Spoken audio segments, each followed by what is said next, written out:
All right, let's talk Dallas Cowboys. I'm Nick, and this is our daily Cowboys show. The Dallas Cowboys back at practice, of course, as they prepare for the Denver Broncos. We got some interesting news there. They're making some smart moves with some young players. Excited stuff to talk about there. But as we always like to on this channel, get things started with a little stat of the day. And I know some of you guys have commented, why do I say palate cleanser? Fair point. I'm going to start mixing it up, a little catchphrase every day. So we got a little stat of the day, little jump start, if you will. I'm going to bring in new catchphrases for the stat of the day every day just for you guys in the comment section who didn't like the term palate cleanser. But without further ado, let's jump into the stat. This is courtesy of the Sleeper NFL account. The disparity in quarterback contracts is wild. Trevor Lawrence at $55 million a year, Tua Tagovailoa at 53, Kyler Murray at 46, Deshaun Watson at 46, Kirk Cousins at 45, Geno Smith at 37, highlighting a lot of these quarterbacks are getting paid a lot of money. And while I think Kyler Murray is good, not great, same thing with Trevor Lawrence, and Tua has had his moments. Deshaun Watson has done nothing for Cleveland. Kirk Cousins is on the bench, and Geno Smith has had a disappointing season so far for the Raiders. It's very clear that those contracts are a little bit overpaying for performance at this point, to put it mildly. And then the bottom four guys, Sam Darnold at 33, Baker Mayfield at 33, Daniel Jones at 14, and Aaron Rodgers at 13. All four of those guys on a yearly basis, all having winning seasons and generally playing very well. But I think it's important here to understand is in the salary cap world, right? You spend less at one position, you have more money to spend on others. Sam Darnold's doing well in Seattle because he has a really talented roster. He's playing good football, don't get me wrong. But it's not like he's, carrying a bunch of scrubs across the finish line or anything. That's a good football team, a good roster with a lot of young playmakers and a lot of dollars in draft capital spent on that offense, right? Jackson Smith and Jigba is a really nice player, right? They've spent a lot of money and a lot of draft capital on that offensive line, right? They've rebuilt a lot of pieces. They brought in Cooper Kupp, for example. So it's not like Sam Darnold is playing with, the Cleveland Browns offense with all their injuries and issues there and carrying them to a division leading record or anything like that, right? So it's one of those things. The NFL and the salary cap is a zero-sum game, but it also speaks to why the quarterbacks like Joe Burrow, like Lamar Jackson, like Josh Allen, like Patrick Mahomes, like Matthew Stafford, and yes, like Dak Prescott, what they're able to do despite getting paid a lot of money is very impressive. Because the Cowboys, because of how much they throw at Dak Prescott, they can't afford just to have a stacked defense, right? Aaron Rodgers gets paid $13 million a year, for example. The Pittsburgh Steelers spend $160 million on defense. The Dallas Cowboys don't spend anywhere remotely close to that, right? So again, it's one of those things where it's important to understand when you look at how good a quarterback is playing. I think you almost should look at their cap hit and just say, okay, if they have a low cap hit and they're playing well and their offense looks good, that's almost an advantage, right? For a long time, and I still think it's true, the teams that can win pretty easily are the teams with good young quarterbacks on cheap rookie deals. Look at the Houston Texans the first couple of years with C.J. Stroud. Stroud was playing good football. They had a lot of cap space to work with. Back-to-back division titles, not looking good so far this year. Of course, they couldn't capitalize on that momentum. Same thing with the early era with Jalen Hurts in Philadelphia, right? Obviously, he was a very cheap player. He was a more than competent starting quarterback. They had a lot of cap space. So that used to be, and I think still is in some ways, the clearest formula for success. Have a good quarterback on a cheap deal. But the reality is the most important thing is the first half of that sentence, and that is have a good quarterback. Whether you got to pay him $15 million or $55 million, right? If you don't have a good quarterback or don't have a good quarterback who's playing well, you don't stand a chance. And it, again, speaks to a good sign for the Cowboys that the combination of Schottenheimer, Adams, and Prescott playing well, playing good football, understanding each other, that's a good sign both for this season, of course, and for the future. All right, let's get into the news. All right, this is something I wanted to talk about a couple days ago, but with some trade situations, it kind of took a backseat, but I think it's really important. This is courtesy of Todd Archer, Cowboys beat reporter over at ESPN, good reporter. Brian Schottenheimer on Siobhan Revel's return. Last few weeks, you've seen the confidence in his change of direction. We'll do mostly scout team work this week as he ramps up. Okay, this is an absolutely perfect, really smart move from Schottenheimer, the Cowboys coaching staff, because I kind of wondered, what do you do with guys like Revel specifically, young guys, rookie guys, who haven't gone through mini camps, haven't gone through training camp, right? They've been in the meeting rooms, they've been around, they've been hearing the installs, and Revel's been a guy that's been like hyped up as a reinforcement to come at some point later this season, and obviously for the future as well. But I was kind of wondering, what do you do, right? Because if you throw him in there, during practice when you're trying to game plan, you take reps away from a backup, whether it's like Bridges or Elam or whoever, assuming Diggs is back and Elam's moving back to the backup role, do you take reps away from that guy to get Revel some reps during practice to try and get him ready for the game? How do you get him spun up? And the answer here, I think, is so obvious, it's perfect. You have him play scout team corner, right, which means he's going to play on a week-by-week basis. A lot of man coverage, depending if they play a man team. A lot of zone coverage if they play a zone team. If they play a heavy cover twos team, he'll get good at cover 2 that week. If they play a heavy cover 3 team, he'll get good at cover 3, quarters, man, right? All this press man, all these different coverages and things he may have to do with the Dallas Cowboys. He'll get practice doing that on scout team against top-notch competition, right? Because if he's running a scout team for the Cowboys offense, playing defense against CeeDee Lamb, Pickens, Turpin, those guys, he's going to go up against really good football players. And here's the most important thing, it's in a no-stress environment. So I played scout team a few times, mainly as a young player and the college football. When I played small-time FCS college football, I always want to throw it out there before anyone thinks that I'm trying to, name drop, that I played college. But the thing is about scout team is that it's no stress if you're on the scout team, right? Because you're expected to lose. The coaches want you to lose because they want their starters to look good, right? If you're running, in my case, I was an offensive player my freshman year when I was playing scout team. It was one of those things where, listen, if a defensive line beat me in one-on-one pass rush or something, it wasn't like an indictment of me. Hey, that's great. That's what's supposed to happen. You're on the scout team. You're supposed to lose.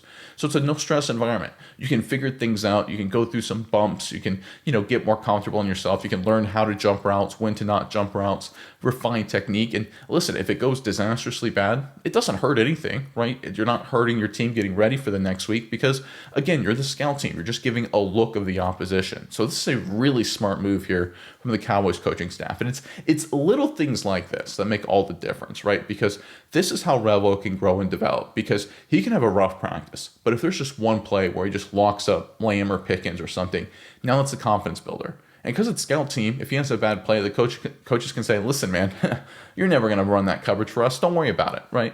But if he has a good play, it's like, hey, man, hey, good job. You're coming along. You're figuring it out.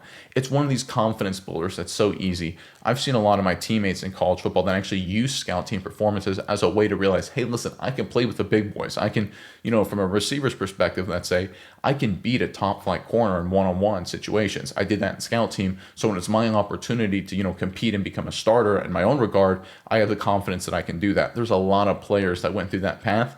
It looks like the Cowboys here are taking that same approach. I think it's a really smart move. Again, Revel, to me, is potentially one of the long-term answers at corner, I think, and we've talked about it a lot based on salary cap constraints mainly. Diggs will probably be gone either at the trade deadline or certainly in the offseason, barring some pretty radical turnaround, which means Bland will be one corner for sure in the future. Reddy Stewart seems to be doing a decent job at nickel right now, and that leaves an open competition for the third corner spot, right? Is it Revel? It certainly could be, and it's definitely, his development is definitely going to be something to keep an eye on, and I think the Cowboys right here, out of the gate, taking a really, really smart approach.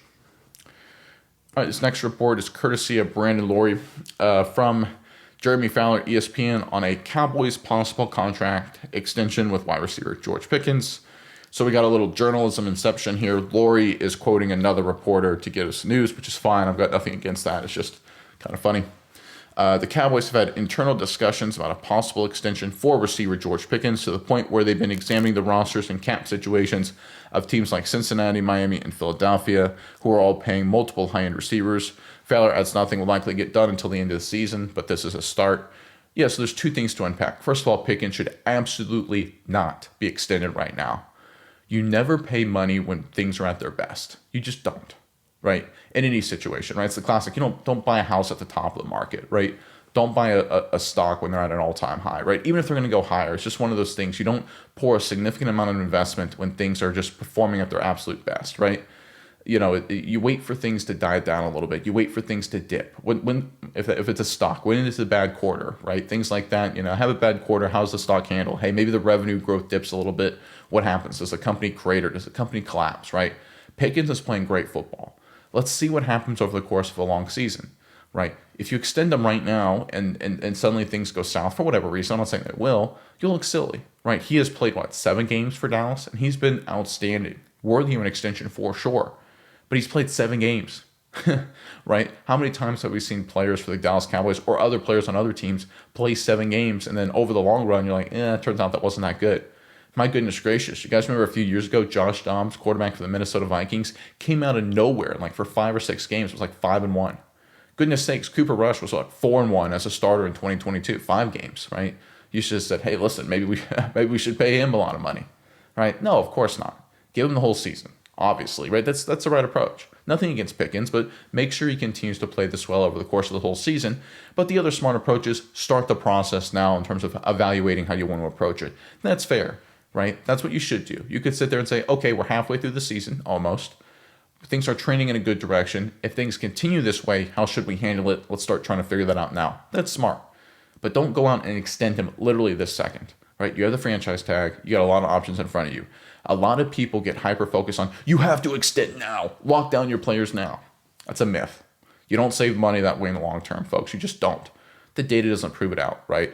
It's one of those things you sit there and people will sit there and say, well, the cap always goes up because if you sign them a year early, you get ahead of the cap. Okay, the cap always goes up every year, but the percentage of dollars allocated against the cap stays the same.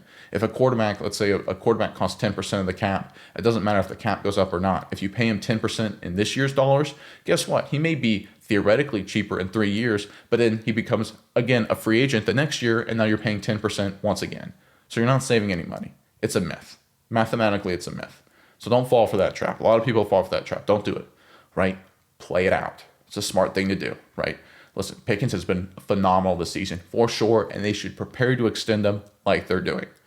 But don't overreact too quickly. Don't jump the gun. To use one of my favorite, kind of analogies here, listen, you have 2 great dates. Don't marry the girl, right? What's the old saying? Go on a road trip together. See how you guys figure it out. I agree with that kind of concept. Listen, the Cowboys and Pickens, boy, they have had a heck of a run. They're 4 or 5 dates in, and things look great. But let's see how things work over a long season, right? Let's see how things work over the holidays, right? To take another Colin Coward level analogy here, right? You bring out my inner Colin Coward and say, let's see how Pickens does over Thanksgiving and Christmas, right? Before you think about locking him up long term. And I think that's the right approach. All right, let's get into more news here. This is courtesy of Joseph Hoyt. Brian Schottenheimer said he's seen a progression from defensive end Jadeveon Clowney. He said last week was the first time he saw a ramped up version of Clowney. Quote, I've seen the twitch that I remember. Yeah, I think that's fair. I think when the Cowboys brought in Clowney after the Giants game, the hope was that he would contribute and be a sort of stabilizing influence and good mentor for Dallas defensively. And he certainly was the second part of that, being a good mentor for the young Cowboys defensive lineman, for sure, the moment he walked on the field as a Cowboy. But the production and performance really hadn't been there, but he's starting to play better football.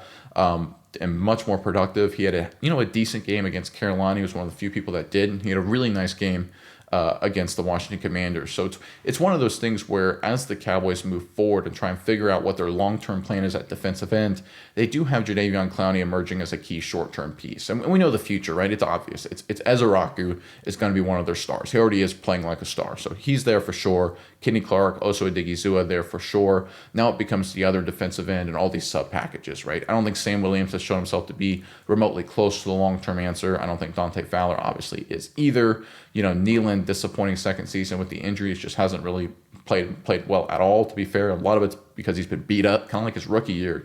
Like the saying goes, the best ability is availability, and he just hasn't been physically available enough to be productive. So there are questions long term. I know people look at James Houston, but the reality is he's a pass rush specialist. He does a few things in the run game, but I don't know if he's an every down player. I think Jadeveon Clowney gives him a short-term guy to be a leader, but I am a little concerned about the long-term trajectory of this defensive end position. The good news is the Cowboys have 4 first-round picks for the next 2 years, plus a lot of cap space to figure it out. And, of course, there are the rumors of the trade going on.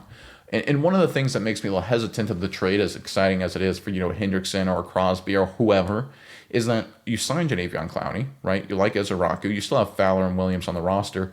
Theoretically, you would have to trade 1 or 2 of those guys, mainly probably Williams, if I'm being honest, if you were to make a trade for starting defensive end like Hendrickson or Crosby. But the reality is you signed all these guys. You got all these young guys. At a certain point, are you just giving up on them? Right? And I think that's the question you have to ask yourself. Maybe you are. Maybe you're giving up on Sam Williams. Maybe you're giving up on Dante Fowler. And if you are, that's fine. They haven't been playing good football at all, for sure. But I do think that's a discussion that the Cowboys have to have internally if they go after a defensive end. It's like, okay, have we decided Sam Williams 7 games in just stinks? And maybe he does.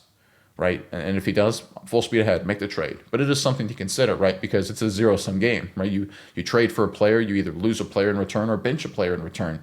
And the question is it worth, ending Nealon's career essentially, less than 1.5 seasons in because he's buried on the depth chart? Maybe it is.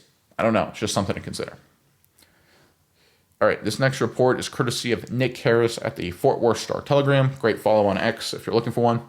The Cowboys have signed cornerback Zion Childress. He's back to their practice squad after he was waived by the Houston Texans on Monday and cleared waivers. As a corresponding move, wide receiver Jalen Brooks has been moved to practice squad / injured. So Childress has done the dance of the undrafted free agent, right? He was, he made the 53, or at least looked like he was going to, then got waived, added to the practice squad, picked up off the practice squad by Houston, waived by Houston, and back on the Cowboys practice squad. So, tough situation, of course, for Childress, but I think it speaks to how much the Cowboys actually liked him. The fact that the moment he became available again, they went out and added him to the practice squad. And I do really think they like him.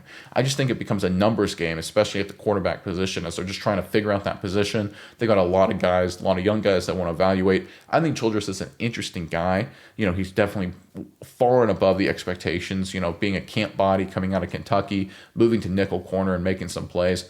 I don't know what his future holds, but he's definitely something to keep an eye on. I think he could potentially become maybe like a Wanye Thomas kind of guy where he just hangs around long enough, makes some special teams plays, and maybe eventually becomes a starter or a contributor. Definitely something to keep an eye on, but it just speaks also to the crazy way it works to the NFL if you're that borderline guy like Childress is, right?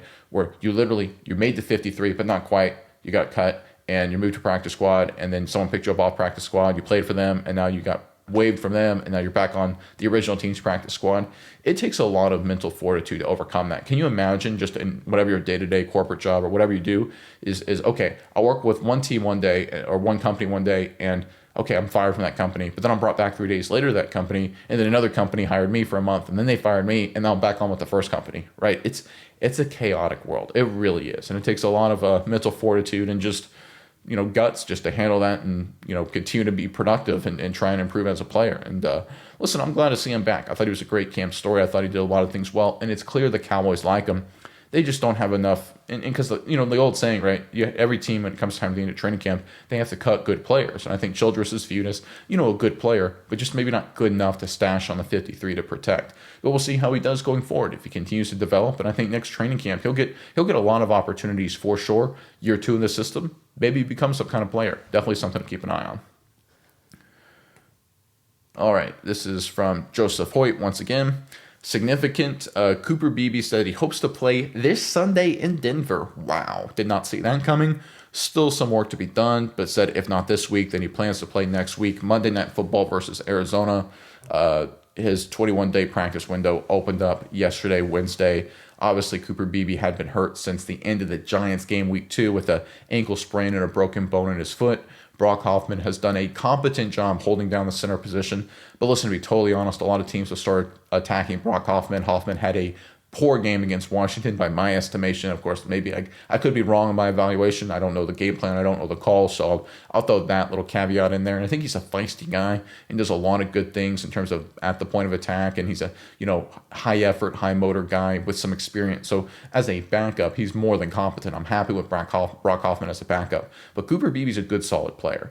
Right, obviously smart, athletic, can do a lot of good things at the center position. He was a guy that in last year's draft class quickly emerged as a great find. And I think one of the things that, again, Shawnee deserves a lot of credit for is if you look at this Cowboys and the injuries they've had, and a lot of them, the CeeDee Lamb, Kevontae Turpin got a lot of attention. Miles Sanders, out for the year. Obviously, the injuries with, Tyler Smith missing a game. You look at Guyton missing a game. You look at right guard. They've had injuries right across the board. They've been beat up. The young guy Booker, of course, missing time right across the board. They've had a bunch of injuries on the offensive line. But I think the Beebe one doesn't get enough attention for how significant it could have been. Right, you're talking about your starting center, right? The center is the second most important position on the offensive line, right? Really close to the left tackle spot. And especially in a run-heavy team like the Cowboys are trying to become, or at least certainly a efficient running team, then center, I think, in some ways becomes more important because there's a lot of communication, a lot of double teams, a lot of calls, right? And they've been able to survive and in some cases thrive offensively. In a lot of cases thrive offensively despite the injury. Again, I think it speaks to the incredible job Schottenheimer and his staff have done. It'll be good to see Cooper Beebe back. If he's back this week, phenomenal. But it looks like he'll be back the following week for sure at minimum, which is, of course, outstanding news for Dallas. So I wasn't really expecting this. I was thinking Cooper Beebe, was sort of a post-bye guy, seemed to be the likely consideration. But it looks like at the very least, it's Arizona, 2 weeks from now, which of course would be outstanding for Dallas. Maybe even this Sunday, which would be even better. All right, this next report is from Nick Harris once again. Cowboys linebacker DeMarvion Overshown practiced today for the first time in 2025. He said, "Who am I to not wake up every day with a smile on my face? Over the last 317 days, I've been injured. I've been blessed to have a kid and be engaged. I didn't lose any sleep. I woke up every day smiling." Okay, so I'm trying to think of the least hyperbolic way to describe this. To me, I think if you had 11 Overshones on defense, this team would be the best team in football. Best defense in football. There is something special about this kid that's absolutely incredible. His positivity, his energy, his worldview is incredible. He shows maturity far beyond his years, far beyond where I was at his age. Not even close. Like, good Lord, at 24, 25, I was still a total idiot. Overshown seems to have just the total mindset that you need to be an adult, a grown-up. And this is one of the things that is incredibly undervalued. Right? We talk about why is Dak Prescott, even before his really good season up to this point, why is he worth all that money? Because he's buttoned up, because he's not drama, because he's a great leader, because he's predictable, he's a grown-up, he's mature. Why did CeeDee Lamb prove himself to be worth every single dollar with the way he played at the end of 2024? Because he battled through injuries, because he was mature, because he was a grown-up, because he was a leader, right? That's what you notice. Look at DeMarvion Overshown, exact same kind of stuff. Grown-up, mature, right? Great energy, positivity. This is awesome stuff, guys. This is absolutely awesome. Listen, I've talked about this, and I know a lot of you guys feel the same way. Watching DeMarvion Overshown play football is a treat, right? Especially the way he emerged in 2024. He is a dynamic playmaker. He was second to Micah Parsons on the Cowboys defense last year when Parsons was healthy in terms of being a playmaker. I mean, I'll still say that pick six against Thanksgiving against the Giants is the best defensive play I've seen. The only one that comes close, do you guys remember, it was like, I want to say it was 2006, where DeMarcus Ware had that interception against Michael Vick on like Saturday Night Football, where it was like a short throw and he leapt up and intercepted it out of his hands and returned it for a touchdown. That interception from Overshown, to me, was at the same level, maybe even better. And that's how good he is, right? He's a million plays. He's that kind of playmaker, and he's a joy to watch. But the fact that he's also clearly a joy to be around, he's just got the right mindset as a person, as a player, as a leader. I mean, he's the future of this defense. Listen, at this point, it's the future of this defense. I don't see any way why he couldn't be, right? Hopefully the injury doesn't, inhibit him in his performance, but just his mentality and what he brings as a person, as an individual, is just off the charts. Like, I cannot rave enough about DeMarvion Overshown. You talk about what he could be to this team long term. You talk about team captain, face of the franchise. I really believe that. Right, I think we're going to see, Dallas Cowboys, the franchise number 0 was, of course, the mascot for so many years. Overshown, to me, you talk about like, this is the guy right here, and I'm so excited for him.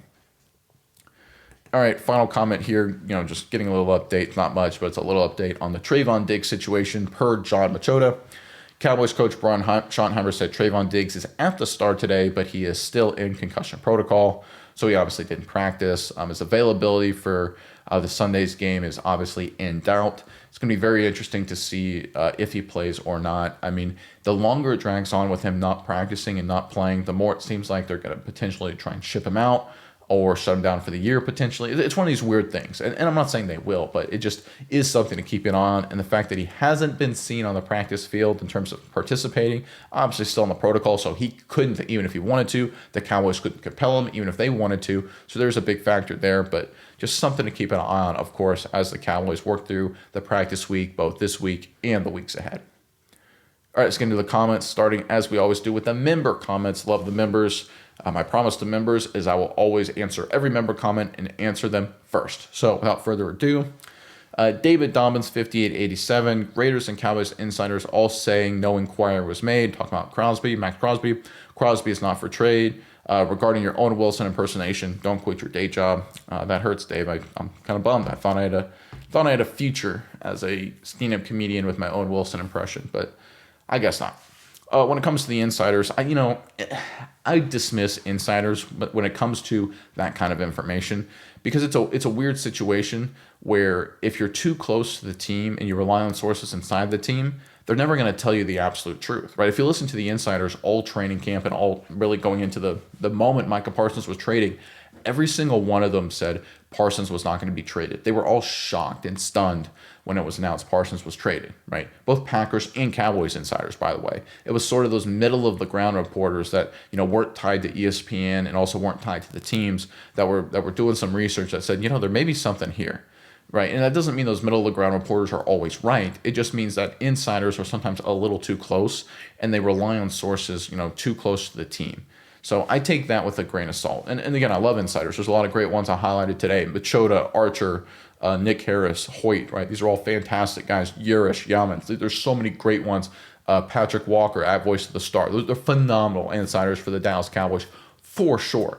But in situations like this, they can be just a little bit too close, right? Sometimes you need a guy that's independent and also is a little away to maybe do some, interesting journalism, interesting reporting. Now, it doesn't mean the Cowboys traded for Micah Parsons, will trade for Max Crosby. No, I don't. I still think it's a low probability. But the reality is, the Cowboys traded Micah Parsons away when every single insider, both big and small, said not going to happen. So when everyone says, "Oh, the insiders came," that there's no interest, there's no inquiry, I'm like, I kind of dismiss that in situations like this. Whether that's fair or not, I think the Micah Parsons situation has jaded me, at least in that regard.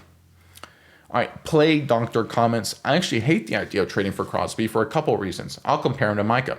He is an absolutely monster talent and a generational player in the same sense Micah is, though I think Micah's ceiling is higher on the field. Crosby is a team leader, almost a natural and effortless one, whereas you see Micah have to try to be that. So maybe lower ceiling on the field other than run stopping, but higher ceiling as a team leader. Okay, you're selling me on the trade so far.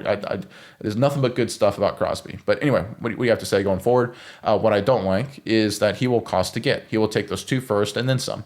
His contract is going to be close to what Micah's is, if not higher. We talked about that yesterday, and that's actually not true. He's actually on a pretty team-friendly deal in a weird way. The Raiders actually did a great job at how they structured and signed him. So give credit to the Raiders organization for doing a very cap-friendly, team-friendly deal in that regard. If our argument was to trade him because of the cost, we put ourselves right back into that spot. He does not solve the run-stopping argument. He is elite there, whereas Micah was above average. Oh, he does solve the run-stopping argument. And the metrics back that before someone tells me Micah was bad at run-stopping. I prefer Hendrickson. He's moving out of his prime, 31 by season's end, but he won't cost 2 first. He will cost a third or a second, most likely. He isn't elite at run stopping, but he is better than Micah, and he also generates pressure at an elite level like both of those two. He isn't a natural, intense leader like Crosby, but he is a leader and stabilizing force. In my opinion, trading what we got from Micah for a guy older than Micah and better at run doesn't make a lot of sense. We still would have got Kenny Clark. Those next 2 drafts should be very deep at edge. Hendrickson would be a great piece to have while his current window is wide open for the offense. He also won't ask for more than $28-34 million in all likelihood, whereas Crosby will want 48 to 52, so also cheaper. You're asking one franchise for the face of their franchise and one for great defensive players stuck on a bad defense. If we're looking at it holistically, then Hendrickson makes more sense to me. Sorry, my comments are always running long. LOL. No, I don't mind if they run long. I mean, you got smart people. I like Play Doctor comments a lot. For anyone who's not familiar with the show, he's got a lot of smart comments, like most of the commenters are. So I appreciate whether it's long or short. If it's insightful and smart and thought provoking, I appreciate it. You bring up some good points. I just look at Crosby in terms of, you brought up the leadership aspect and you brought up the price aspect. Again, he's locked into a very team-friendly deal right now. Of course, there is the concept, right, and that could always happen, that he gets to Dallas, plays one good year, and now wants $50 million a year. And that's very real because he's in his prime. Hendrickson is on the other side of 30, but Hendrickson wants a lot more money, right? He was very unhappy to get what he got with Cincinnati. There's a massive contract dispute with the Bengals between them and Hendrickson. So again, it's not like Hendrickson's not going to be completely devoid of contract disputes. I think when you get a good player, you're always going to have those issues in terms of potential contract issues and them wanting more money. It's one of those things, though. If I think the trade for Micah Parsons, right, obviously there was sort of the message that was told and sold, right? It's like, listen, this is a way to build for the future and get more draft picks and free up cap space, which is for sure what they were trying to do. But the reality is, if you can turn Parsons into, on a dollars basis, just if it's straight up, if the numbers work out, Kenny Clark and Crosby, then just on a talent level, you've got a better football team. And there's no guarantee the first round picks work out. So there's a strong argument to be made there. That would be a heck of a deal. Now, I understand also the argument 2 first-round picks because they're going to be cheap. So it becomes, because they're first-round rookie contracts, right, much cheaper than, them combined is going to be less than Crosby and Hendrickson. That's for sure. So there is that element there. And I do think you bring up a valid point. It's something to keep an eye on, but it's definitely something to consider, right? Because if you're able to get Crosby into the fold, then you kind of got your defensive end position locked down. You've got Crosby as a Raku, and then it's just, finding the backups. And then it becomes, okay, if you use 2 number ones on Crosby, then you go into the draft next year and you say, okay, we use a first and a second rounder on, if you extend Pickens and you cut Diggs, Steele, and Hooker, then you sit there and say, okay, first and second round pick, we need a safety, and we probably need another defensive lineman, and you get those 2, and then in the later rounds you start drafting tackles to develop to be your swing tackles, and then you're kind of set as a roster. You're kind of done, right? Whereas with all these first round picks and cap space, you got a lot of work to do. So it's one of those things. Do you get the more known steady outcome and it gets you a clear path to the future, or do you want more optionality? And it's a real debate to be had. I do think Hendrickson for like a 3rd rounder is the much better value. That I agree with for sure, but I don't know if Cincinnati gives him up for that, right? It's one of those weird deals. I think they probably got better offers during the offseason. Maybe I'm wrong. Maybe they're more than happy if they start losing a few games. I mean, if they lose to the Jets this weekend and fall to 3-5, for example, are they just going to sit there and say, okay, yeah, we'll get rid of Hendrickson for something instead of having him walk? That could certainly happen. But, it is one of those things where it's a debate. It really is an interesting debate. And I actually, although I love the draft picks and cap space, getting a guy like Crosby, and now, in full disclosure, I'm a huge Crosby fan. I love Crosby. Love watching him on the Raiders. I think getting him to Dallas for those 2 number ones, I think just would be awesome. I think, again, trading Parsons for Clark and Crosby would be just such a huge front office win that you can't turn it down. Now, will it actually happen? I still think it's a low probability, extremely low, but there's a low probability that Parsons would get traded, and that worked out. So we'll obviously keep an eye on all things on the trade front. All right, next comment is from SRanked4220. I know you didn't mention K9, talking about Kenneth Murray in this video, but what he did last week by gathering the defense to go over the communication issues is very important, being that the defense played much better. I believe that when Agent Zero gets back, K9 should be on the field. I believe K9 is better in the middle and has shown improvement. Yeah, it's interesting what they're going to do at linebacker. I agree with you. I don't think Murray goes away just because Shamar James, good, talented playmaker as a rookie. I don't think you can have him be the green dot calling the defense. You need to have some veteran. So I think that is Murray. If I had to guess with Overshown, I think he replaces Maris Leafau in some situations, Shamar James in other situations, and they'll ease him into it, right? They'll definitely have him, on some sort of a pitch count, certain situations to kind of get him familiar. So I do think Kenneth Murray will definitely continue to play, and he did have a very good game. He had his best game by far as the Dallas Cowboys against Washington. The problem with Murray is he's had so many duds. It's just like, geez, brother, come on. Like, again, it's sort of like we were talking about for the defense as a whole. Like, baseline competency, just be not very good, and the Cowboys will be fine. You just can't be disaster. And Murray has had a few disaster games, but to his credit, he took on a leadership role, was much more active, and the results were positive. So I agree with you 100%. I probably should have mentioned more of Kenneth Murray. He did a fantastic job in leadership. He did a fantastic job in preparation for the game, fixed a lot of issues, and then he went out there and executed. That's a great job by him. He deserves a lot of credit. Deserves more credit. I should have given him some. Great point on your part. Mighty Pepino 76 writes, Shawnee absolutely deserves more praise. He was laughed at when they hired him. I thought the hire was a joke. He should be in discussion for Coach of the Year. Yeah, it's one of those things that blows my mind, and part of it is the Cowboys bias, and I understand. We all get it. We all understand. It's just part of the Dallas Cowboys. But and I talked about this yesterday, but if Ben Johnson's offense was top 3, top 4 in the NFL, or number 1, if you look whatever metric you choose, it would be nonstop praise all of the time. All of the time. Wouldn't shut up, right? About how genius of Ben Johnson, right? And same thing with, Liam Cohen in Jacksonville. If the Jacksonville Jaguars had number 1 offense in football or were top 2 or top 3, same thing. It would be nothing but praise all of the time, nonstop. Coach of the Year candidate, guaranteed, right?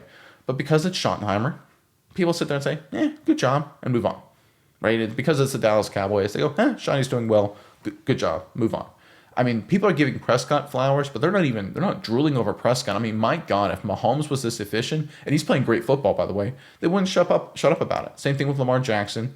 Obviously, he's hurt, but, if he was playing this well, Like they wouldn't shut up about it. And it is frustrating as a Cowboys fan. And it speaks to one of the reasons why I like to be more positive, because there's so much negativity coming from both internal Cowboys, people who follow and report on the team, but mainly from external forces, right? The big networks and everything in media, where everything is from a negative perspective with the Dallas Cowboys. My running joke with the Cowboys is that all week long, everyone will talk about how they're going to lose and it's going to be a dud. And if they win, everyone will sit there and immediately on Monday go, well, they won, but they're going to lose next week. And that's just the way it is 17 weeks a year, right? Being the Dallas Cowboys. It's just how it works in the media. And even the praise for like someone like Dak Prescott and how well he's played this season, it's like a throwaway line. It'd be like, yeah, he's playing good football. Look at these numbers. Wow, he's good. All right, on to the next topic, right? It's the way it is with Dallas. It's the way it always is. It's envy, right? Is what it is. These players, these analysts, these journalists, they do not like the fact that the Cowboys by themselves are 10 times the story that they ever will be. Just the way it is. I didn't make the rules. It's just reality. And I think they're frustrated by it. And I think the ESPN executives and Fox Sports executives and all those guys that run those networks are kind of frustrated by it too, because they probably don't want to talk Cowboys. They probably have their topics they want to discuss, but they feel like they have to, just because the brand is far more powerful. I mean, the Cowboys brand by itself is probably more powerful than 18 teams in the NFL combined. Right? I mean, we could go through a list here. Like if you combine the brands just off the top of my head of Jacksonville, of Carolina, right, of Tampa Bay, of New Orleans, of Houston, of Arizona. I'm going to try and keep going through the list here as best I can. The Jets. Jets are New York. I'll let that slide. The Buffalo Bills, small town. I know they're a good team, but small town team, not a big brand. The Browns, right? If you combine all those brands, like even the Bengals, again, they've won a lot recently, but just historically cheap, not interesting at all. If you combine all those teams plus the value of their brands, the value of what they bring to the table, the Cowboys as one team is far significant, like so far higher that it's not even close. And so you get a lot of envy because of it. It's just the way it works. It's the way the world works, right? The Lions were like that for decades, right? They're a fun team now. Everyone loves the Lions now, but the Detroit Lions are, while they're very good in terms of a media darling, are very forced. They're kind of thrown in your face just because there's something hot and new and fun over the past few years. It's just one of those things they just constantly throw it in your face with the Detroit Lions. They do the opposite with Dallas, right? And it's just part of it. You just got to understand that's part of the game. Overshow Lover 7264 comments, the only thing that worries me about the Crosby trade would be the ability to resign Javonte and GP. GP being George Pickens. Not worried about Pickens necessarily. I think they can tag him and deal with that. We broke down the numbers a few days ago where if they let Diggs go, if they let Hooker go, if they let Terrence Steele go, then they have enough money to, basically rough numbers here to tag Pickens and not extend him on a team-friendly deal, just tag him and still have, a lot of money left over for a, $30+ million splash hit or multiple deals, obviously, to come up to that number. It's rough estimates I did. Obviously, the numbers can change and will change.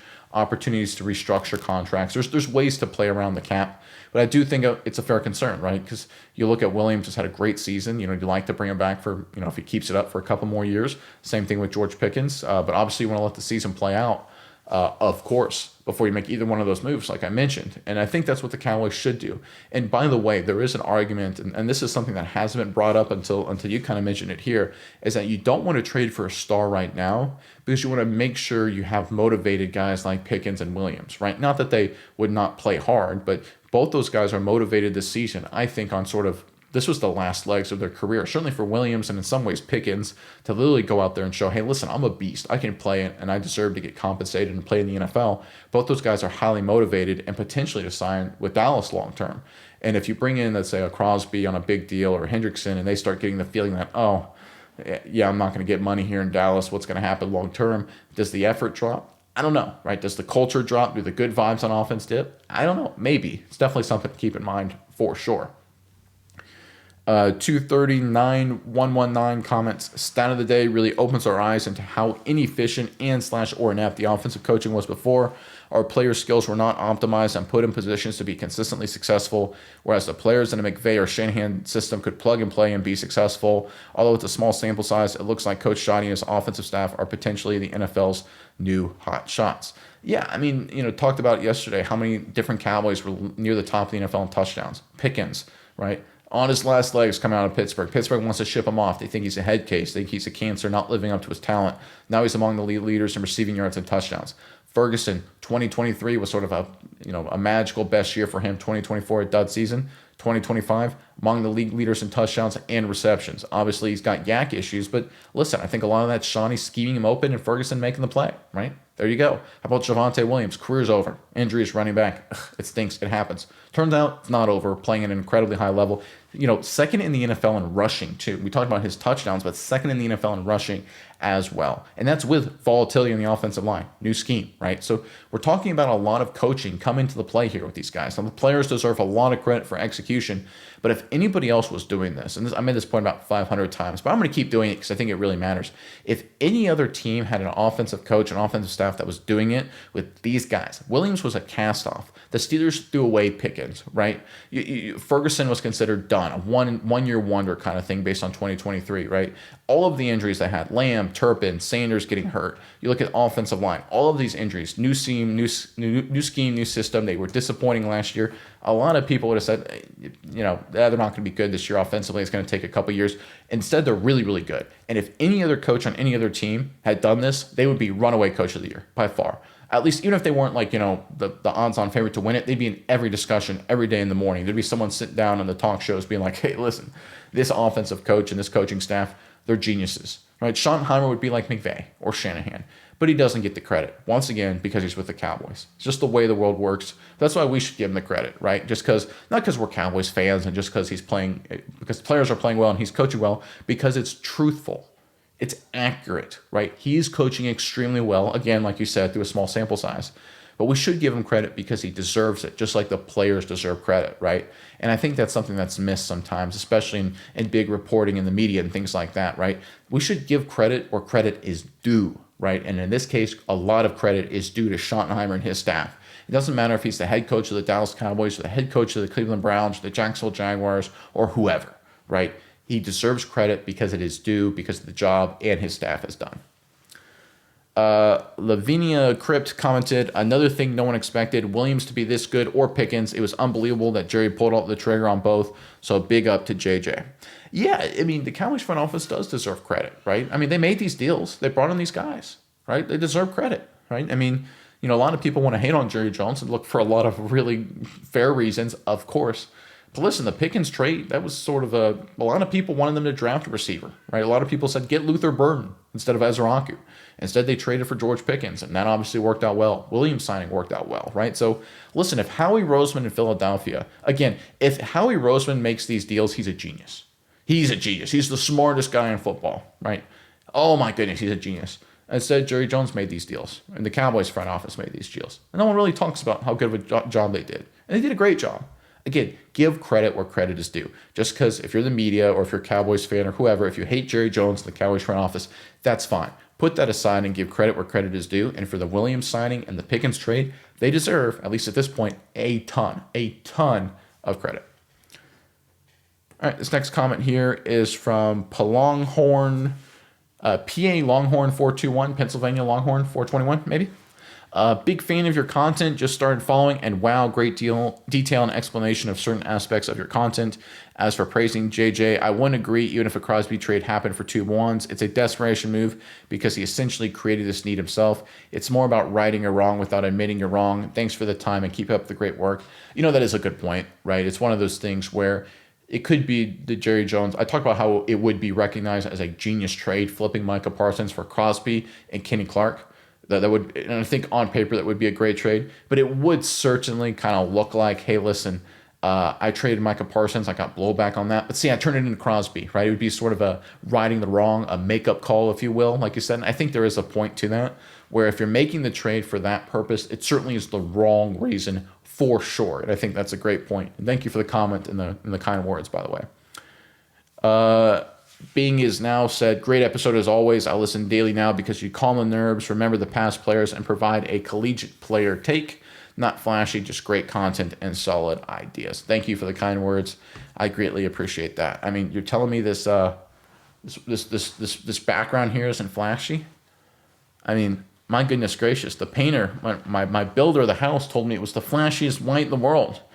Right, flashy white is what they called it. Right, jeez, I need to get my warranty involved, see if I can get that fixed. I thought this isn't flashy, guys. I mean, I'm wearing like 3 buttons. like a long sleeve tee. I mean, jeez. I'm like 90s Michael Irvin here, I thought. But no, thank you. I appreciate the kind words. It means a lot to me. Thank you.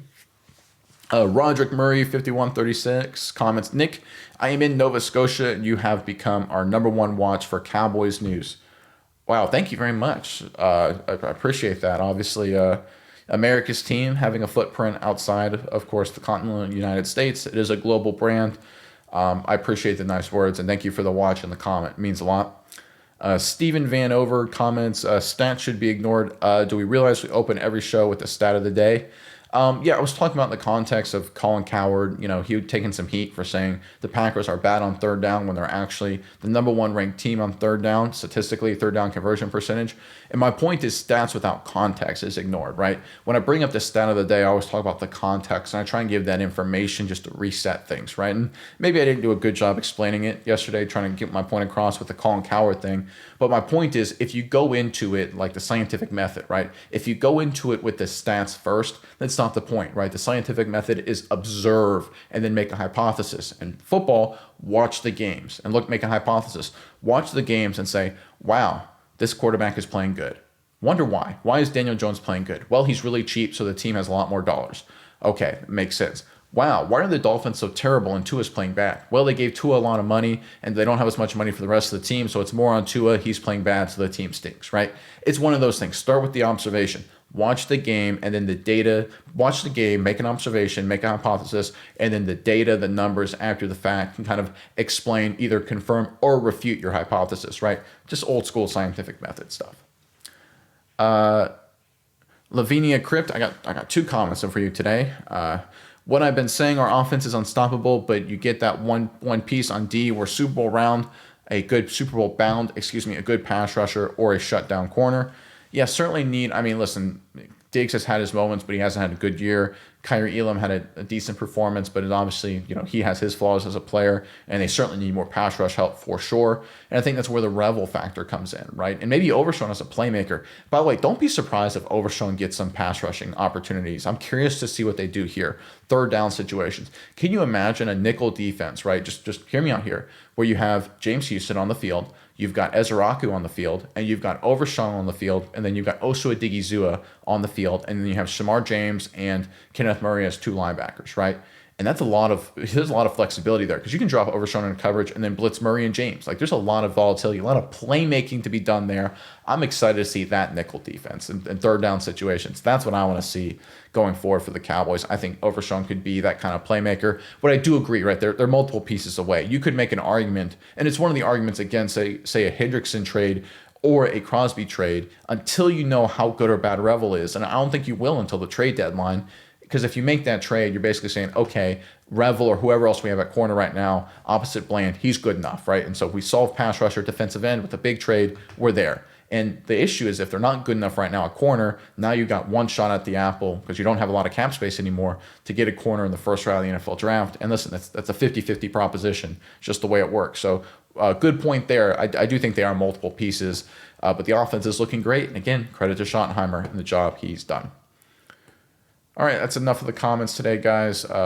Really good comments. I love the smart insights and the smart takes. One of my favorite things in the show is to read what you guys think, because honestly, I read what you guys say, and then I kind of want to do my research for the show and prepare for it. I'm thinking like, okay, the commenter A just said this. Well, let me think about this. Let me dig into this a little bit and see if there's something there on top of seeing what the reporters are saying, just perusing around. So I really appreciate the comments and the insights. It gets me thinking and helps orient myself to like, okay, what's a better way to think about this? So I really appreciate what you guys have to say, as always, in the comment section.